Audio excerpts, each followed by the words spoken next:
Hey there, it's Dr. Claw with a brief tutorial on how the Monsters Close Reading Passages folders work and how you can use it to interact with your text more deeply and then use them to post really high quality content on YellowDig. Okay, so right now there are only 4 documents in here, but eventually there will be a document for each of our texts in Monsters and Early British Literature. But I have shared this entire folder with you. So I recommend that if you're not familiar with your own Google Drive, which is a part of your Clemson Gmail, usually when you're in your email, you'll see Gmail and then Drive. If you're not familiar with that, you might want to bookmark the page of the folder once you've clicked on it so that you can find it easily again. But basically, each of these documents will have some passages that you can use to analyze the text. So if we look at the Frankenstein document, for instance, you'll see these instructions, and you'll find the same instructions at the top of every single document. So first I'll walk you through the instructions and then I'll talk more about how it applies to the individual things in each document.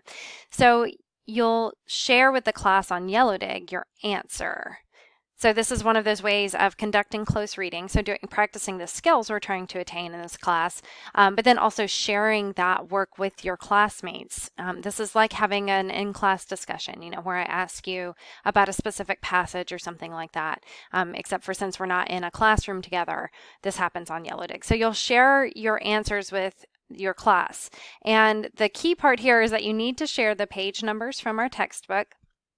If you're not using our textbook, number one, make sure you have talked to me about that. So you can email me if you need to. Number two, provide a link to whatever you are using. You'll need to provide your line numbers and the specific words and phrases you're using to answer your question. So these words and phrases will be your evidence. Those should be quotations. However, keep in mind that each piece of evidence you choose should be no more than 3 to 4 words long. In other words, don't quote 2 lines as your evidence. Find the 1 to 4 words in those 2 lines that actually prove what you're saying. And it's fine if as you're answering the question, you are looking at a couple of lines or a couple of sentences from your text, but when it comes time to actually answer those questions and to refer back to the text, you really do need to narrow down to 1 to 4 words which parts of the text truly do the work that you're saying it does, and which 1 to 4 words actually communicate that very specific interpretation that you have. And this part is hard. It's probably the hardest part of literary interpretation, is that narrowing down the evidence to really figure out which part of the evidence communicates what you say it does. But once you can do that, your analysis becomes incredibly clear, not just to you, but to your audience as well. So this is a key part of it.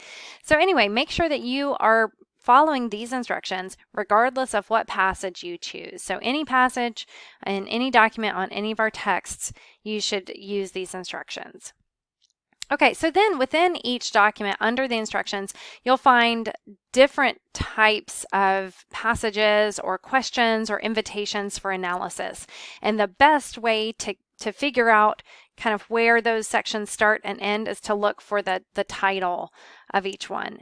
And every title will be formatted as a big, bold, centered line. Nothing else will be centered. So that's another way to kind of make sure that you're seeing the title and recognizing where the section starts and ends.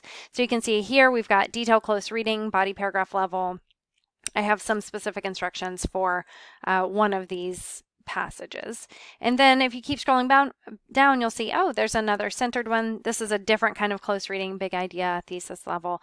If you scroll down some more, turns out, oh, there's a Paradise Lost allusion on the title page of Frankenstein, and I've actually typed out some of that passage.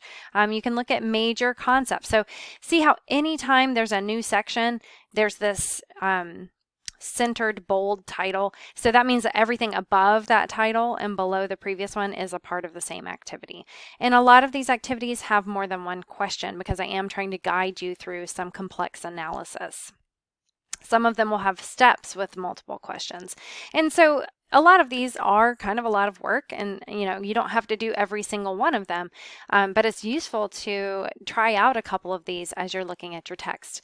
And just to give you another example, we're going to look at the Orinoco passages document so that you can see, again, we have those same instructions at the top, and then we start having titles with sections and questions. Here's another section. Here's another section. This one has a long title, so it's a little bit harder to tell that it's centered, but it is. And here's another section. So that's kind of how you'll navigate through these documents. And again, once you are done, you'll share your work on Yellowdig and make sure you have your answer, page numbers, line numbers, specific words and phrases you're using to answer the question. Your goal here is that your classmates can look up the passage that you are talking about and read through it and follow along with your analysis and be like, oh, okay, I see how so-and-so got to that conclusion. Or maybe they're like, I don't quite follow that, and they can post a follow-up question on your post on Yellowdig. So that's how I anticipate you using the close reading passages folder. And as always, please tag me, comment if you have any questions, and I'll be happy to answer them on Yellowdig.